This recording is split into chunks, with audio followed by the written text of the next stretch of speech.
लायके गवनवा कैला भवनवा चल गईला तू विदेशवा हो। अरे चल गईला तू विदेशवा हो। कामन सवतिया मरले बमतिया भेजला नाही संदेशवा हो। कामन सवतिया मरले बमतिया भेजला नाही संदेशवा हो। सासू ननदिया बोलेली बोलिया पियवा नाही सहाला।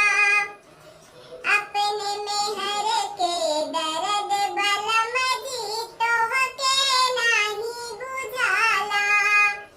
सासू ननदिया बोलेली बोलिया पियवा नाही सहाला।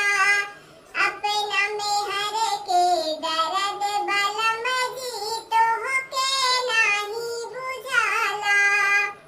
दिन रात तोहर रहिया निहारी भइल पगलिया के भेसवा हो। भइल पगलिया के भेसवा हो।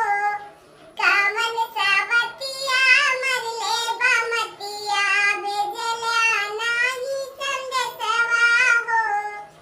दिन रात